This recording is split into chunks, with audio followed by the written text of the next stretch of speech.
फिर एक बार हम लोग यहाँ मौजूद हैं झारखंड में, झारखंड के रांची से बात कर रहे हैं। और जिस तरह से चुनाव चल रहे हैं, चुनाव की तैयारियां चल रही है, तो बहुत समय नहीं रह गया है। आज हमारे साथ है एक प्रमुख चेहरा जो झारखंड मुक्ति मोर्चा की नेता भी है, नेत्री भी हैं, और या ये कहें कि वो विधायक हैं गांडे से, या फिर ये कहें कि वो यहाँ के सीएम की पत्नी भी हैं। तो उनका इंट्रोडक्शन इस तरह से है। तो बहुत बहुत स्वागत है आपका कल्पना जी। बहुत बहुत धन्यवाद है आपका। और आपके इस चैनल के माध्यम से सभी श्रोतागर्ताओं को भी मैं अपनी तरफ से जोहार कहना चाहती हूँ।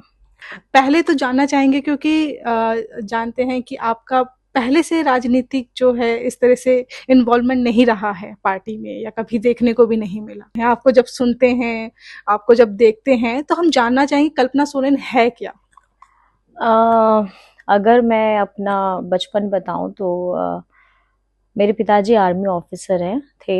और हम लोग क्योंकि ट्रांसफरेबल जॉब रहती थी तो आप समझ सकते हैं कि उनकी पोस्टिंग्स बहुत ज़्यादा होती थी। तो हम लोगों ने भारत के बहुत हिस्सों में ट्रैवल किया है और वहाँ पे रहा भी है, बहुत सारी चीज़ें सीखने को भी मिली हैं। और साथ ही साथ अगर आप देखेंगे कि अभी फ़िलहाल में अपनी उसके बाद मेरी इंजीनियरिंग की पढ़ाई हुई उड़ीसा से। फिर उसके बाद शादी हो गई। फिर आफ्टर दैट फिर मैंने अपना डिस्टेंस लर्निंग से अपना एमबीए किया।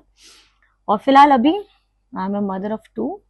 और अब आप जो सामने देख रहे हैं यही कल्पना सोरेन है। जब आप राजनीतिक में आपने ये जो, क्योंकि इस तरह का माहौल बन गया था कि आपकी ज़रूरत यहाँ महसूस हुई पार्टी को, तो क्या लगता है जब आप आई तो आपने सोचा था कि मुझे पार्टी इस तरह से ज्वाइन करनी पड़ेगी, या इस तरह से पूरी पार्टी को संभालना पड़ेगा।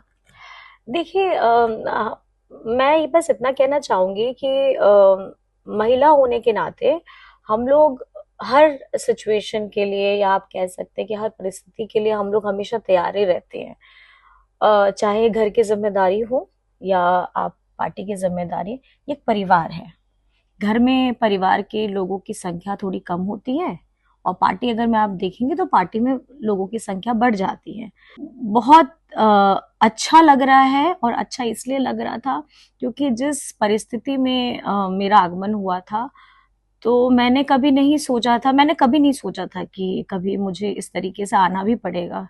हमेशा मैं यही सोचती थी कि आदरणीय दिशम गुरु शिबू सोरेन जी हों, हेमंत जी हों, या पार्टी के आदरणीय सभी हमारे गुरुजन हों, वो लोग ही सब रहेंगे। लेकिन जो परिस्थिति आई और उसमें मैंने जिस तरीके से मुझे जो समझ में आया, क्योंकि एक परिवार को मैं जैसे संभालती थी घर में, मैंने पार्टी को भी परिवार के तरीके से ही संभालने के लिए अपनी पूरी निष्ठा के साथ अपना सारा काम किया। तो मुझे लगता है एक और जिम्मेदारी, बड़ी जिम्मेदारी अब निभाने का वक्त आ गया है।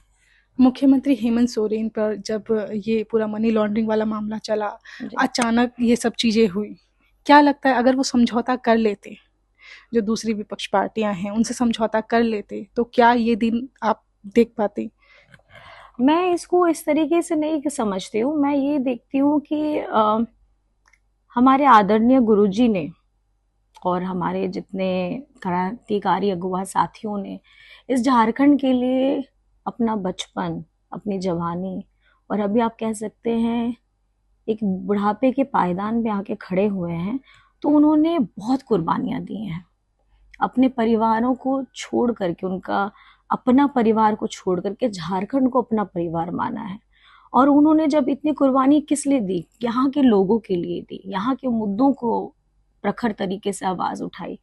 तो मुझे लगता है कि वही कहीं ना कहीं गुरुजी, क्योंकि उनके बेटे हैं, बचपन से उन्होंने भी देखा है कि किस तरीके से उनके पिताजी का समय अपने परिवार को कम मिलता था, उनकी माता अकेले कैसे पूरे परिवार को संजो के रखती थी। तो ये संघर्ष उन्होंने बचपन से देखा है और कहीं ना कहीं मैं समझती हूँ कि ये अपना व्यक्तिगत से ज्यादा अगर आपका जीवन आपके समाज के लिए या आप अपने अगल बगल जुड़े लोगों के लिए अगर आप अपना जीवन और उनकी खुशियों की अगर थोड़े सा भी आप कारण बनते हैं तो मुझे लगता है ये काबिले तारीफ है। और आदरणीय हेमंत जी भी अपने पिताजी से सीखते हुए, और हमारे आप जानते ही हैं झारखंड आंदोलनकारियों का गढ़ है, और हमारे पूर्वजों से सीखते हुए मुझे लगता है कि उन्होंने अपनी जिम्मेदारी निभाई और हमारे जो प्रखर मुद्दे हैं, झारखंड के प्रखर मुद्दे हैं, उनको पहले चुना।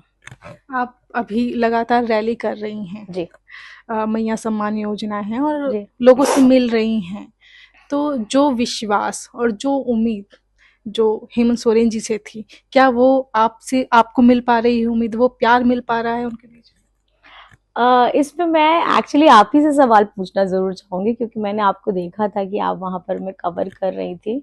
तो मैं आपसे जानना चाहूंगी, क्योंकि देखिए हम लोग भीड़ में चल रहे हैं, लोग आ रहे हैं, लेकिन आप लोग जिस तरीके से धरातल में उतर करके लोगों से पूछते हैं, इसका जवाब मुझे लगता है आप ज्यादा अच्छा दे सकती हैं और स्पष्ट दे सकती हैं कि लोगों के मन अंदर में क्या है, उनकी मन भावनाओं में क्या विचार चल रहे हैं। तो मुझे लगता है ये सवाल का जवाब आप मुझे ज्यादा अच्छा दे पाएंगे। मुझे एक्चुअली मैं कई रैलीज में गई हूँ, हाँ कई जी सारी पॉलिटिकल रैली में गई हूँ। जी महिलाओं की संख्या मुझे बहुत अच्छी लगी वहाँ पे।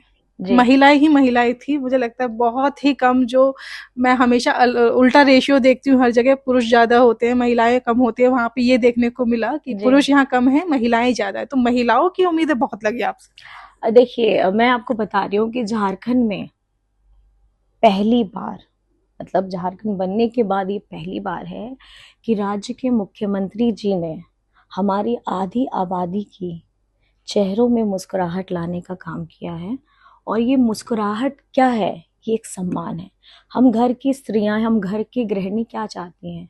हम सुबह से लेकर के रात तक शारीरिक हो मानसिक तौर पे हम लोग खटते हैं, लेकिन हम लोग क्या उम्मीद रखते हैं? अपने परिवार से क्या उम्मीद रखते हैं? अपने अपने समाज से हम क्या उम्मीद रखते हैं? छोटा सा स्नेह चाहिए हमको, छोटी सी तारीफ चाहिए हमको, छोटा सा सम्मान चाहिए हमको इससे ज्यादा कुछ नहीं चाहिए। तो ये झारखंड सरकार, हमारी गठबंधन सरकार ने, हमारी हेमंत सरकार ने इस बार आधी आबादी को दिया है, और ये काबिले तारीफ है। और मैं गर्व के साथ इसलिए कहती हूँ कि एक महिला होने के नाते, अगर घर में दिन भर आप खटती हैं, आखिर में अगर आपको कोई गले लगा करके, कोई पीठ थपथपा करके, या कोई मीठे बोल बोल करके आपकी अगर तारीफ कर देता है, तो वो सारी की सारी थकान उतर जाती है। तो मुझे लगता है कि ये भावना है, और ये झारखंड में पहली बार है। और मुझे लगता है कि इस बार हमारी आप मैया सम्मान योजना में मैया हमारी इस बार ढेर सारा आशीर्वाद देने जा रही है। तो थोड़ा सा हमारे दर्शकों को बताइए कि ये मैया सम्मान योजना है क्या और इसका लाभ कौन उठा सकते हैं? देखिए मैं आपको बताना चाहूंगी, झारखंड सरकार ने झारखंड मुख्यमंत्री मैया सम्मान योजना JMMSY, इसमें ये किया गया है कि हमारी इस योजना के तहत जो भी हमारी बच्चियां हैं 18 वर्ष से लेकर के 50 वर्ष की तक की महिला, उन सभी को सम्मान रूप पे 1,000 रुपए की राशि प्रतिमाह और साल का 12,000 देने के लिए किया गया है। इससे ये उन महिलाओं को सशक्त कराने का एक प्रयास है। जो खुशी मैंने महिलाओं के चेहरों में देखी है, जो जोश मैंने उनकी बातों में सुना है, और जो विश्वास, एक अपने ऊपर विश्वास करना सबसे महत्वपूर्ण बात होती है, उनके अंदर में जो मैं देख रही हूँ इस कार्यक्रम के दौरान, इस यात्रा के दौरान, वो देख के मुझे भी बहुत ज्यादा खुशी मिलती है और बहुत ज्यादा ताकत मिलती है।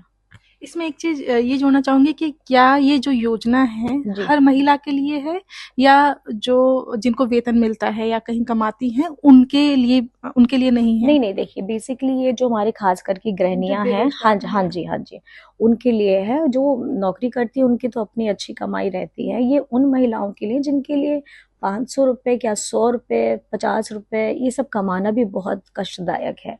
और कहीं ना कहीं गृहिणियों के लिए एक सम्मान की राशि है। मैं आपको ये बताना चाहूंगी, आप इसको पैसे के अमाउंट से मत जोड़िएगा। हाल ही में क्योंकि दूसरी पार्टी भी यहाँ पे अभी पूरा इलेक्शन देख रही है, रैलीज कर रही हैं, लोगों से वादे कर रही हैं, तो शिवराज चौहान ने भी कहा है कि अगर हमारी पार्टी बनी तो हम 2100 रुपए देंगे। अच्छा। तो उसको कैसे काट करेंगे कि महिलाओं को 1000 से वो 2100 दे रहे हैं? देखिए मैंने आपको अभी थोड़ी देर पहले कहा कि आप उस सोच को देखिए, आप उस भावना को देखिए। अगर मैं आपको बताना चाहूंगी, 2014 से लेकर के 2019 में हमारी भाजपा की ही सरकार थी। और जब भाजपा की सरकार थी, और आपको मैं बताना चाह रही हूँ, ये हमेशा बोलते रहते हैं कि हम ऐसी सरकार है बीजेपी की जो हम 5 साल पूरे किए बिना रुके। तो मेरा सवाल यही है, जब आप 5 साल थे तब आप ये योजना क्यों नहीं लेकर के आए? तब तो आप सब चीज आपके हाथ में थी, केंद्र में भी आपकी सरकार थी, राज्य में भी आपकी सरकार थी, डबल इंजन की सरकार थी। तब आपने हमारी आधी आबादी के बारे में सोचने का प्रयास क्यों नहीं किया? अगर झारखंड के बारे में कोई सोच सकता है तो यहाँ का झारखंडी बेटा अपनी माताओं बहनों के लिए जब ये सोच लाया है तो मुझे लगता है काबिले तारीफ है। और अगर इनको फक्र होना चाहिए था तो ये काम ये अब बोल रहे हैं कि अब हम लाएंगे, हम 1000 लाए, हम 2100 लाएंगे, कल को हम 2500 बोलेंगे तो 5000 बोलेंगे। मैं ये कहना चाहती हूँ कि आप लाएंगे, हम ला चुके हैं, हम पहली किश्त भी दे चुके हैं, दूसरी भी है और आगे निरंतर इसी तरीके से बढ़ती रहेंगी। तो पहला मेरा यही सवाल उनसे रहेगा, जब आप थे सरकार में तब आपने हमारी आधी आबादी के बारे में क्यों नहीं सोचा? आप एक महिला के तौर पे जब उतरती हैं ग्राउंड पर, और हमारा देश जो है एकदम पुरुष प्रधान देश माना जाता है जहाँ पे पुरुषों का ही राज चलता है, ऐसे में जब आप ग्राउंड पर उतरती हैं और अपना महिला होने के नाते मुझे लगता है आपका एक्सपीरियंस बताना चाहिए, क्योंकि एक बुलंद आवाज के तौर पर आप देखी जा रही हैं। और मुझे ऐसा कोई नाम याद नहीं आ रहा जो आदिवासी महिला हो और इस तरह से बुलंद के साथ अपनी आवाज, किसी भी पार्टी में मुझे जल्दी से नाम याद नहीं आ रहा, हो सकता है मेरा रिसर्च कम हो लेकिन मुझे नाम याद नहीं आ रहा। तो जब आप उतरती हैं तो आपका कैसा एक्सपीरियंस रहता है? देखिए, मेरा एक्सपीरियंस वैसा मैं नहीं बोलूंगी, मैं ये बोलूंगी कि हम महिलाएं को ये समझना होगा, चाहे आप किसी भी जाति धर्म से आते क्यों ना हो, आपको अपने ऊपर विश्वास रखना सबसे ज्यादा जरूरी है। और हमारी बच्चियों के लिए को भी मैं बोलना चाहूंगी कि समाज में ये नहीं है, आज हमारी समस्याएं हैं, हमारी तकलीफें हैं, तो उसको प्रश्न उठाने वाले पुरुष ही क्यों होते हैं? हम महिलाएं भी तो अपनी प्रखर आवाज से उठा सकती हैं। तो ये मैं सारी झारखंड के साथ हमारे हिंदुस्तान के, विश्व की सारी महिलाओं को जरूर बताना चाहूंगी कि आप लोगों को अपनी समस्याएं अपने मुख से बोलनी चाहिए, आपको किसी और के सहारे की जरूरत नहीं है। द मूक नायक जनवादी पत्रकारिता करता है। यह संविधान, लोकतंत्र और सामाजिक न्याय पर चलने वाला चैनल है। अगर आप भी चाहते हैं द मूक नायक हमेशा हाशिए पर खड़े लोगों की आवाज़ बुलंद करता रहे, बेजुबानों की पीड़ा दिखाता रहे, तो सपोर्ट कीजिए। सपोर्ट करने वाला लिंक आपको स्क्रीन पर दिखाई दे रहा होगा, साथ ही डिस्क्रिप्शन में जाकर भी आपको ये लिंक मिलेगा, जहाँ पर जाकर आप हमें सपोर्ट कर सकते हैं और हमारे काम को आगे बढ़ा सकते हैं।